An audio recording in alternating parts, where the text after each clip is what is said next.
Muungano wa Tanzania Dr. Samia Suluhu Hassan.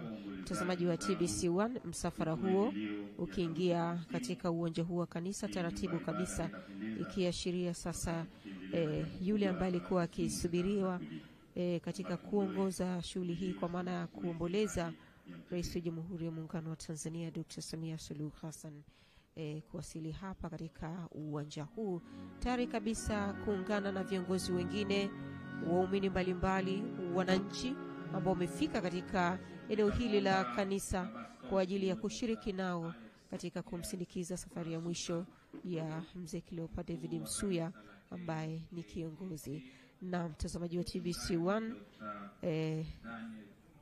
ikiashiria sasa kiongozi wa nchi hii Rais Dr. Samia Suluhu Hassan kuwasili hapa katika eneo hili, na msafara huu ukiwa umesimama tayari kabisa kumpokea Rais wa Jamhuri ya Muungano wa Tanzania Dr. Samia Suluhu Hassan ambaye ataongoza basi katika maombolezo.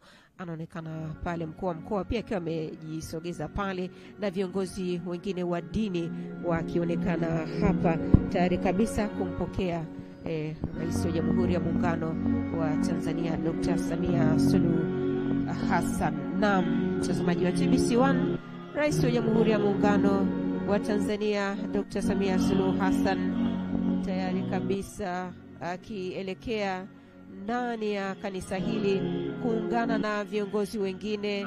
Anaonekana mchungaji huyu Dr. Alex Malasusa, kiongozi huyu wa kanisa la KKKT, naye akisalimiana na Rais wa Jamhuri ya Muungano wa Tanzania akiingia katika kanisa hili, kama nilivyokuambia, kushiriki basi na waumini wengine, viongozi mbalimbali ambao wako hapa katika kumsindikiza hayati Cleopa David Msuya katika safari yake ya mwisho, ikihitimishwa hii leo kijijini kwake Chomvu hapo baadaye, ambapo Rais Dr. Samia Suluhu Hassan atashiriki. Na sasa tusikilize utaratibu.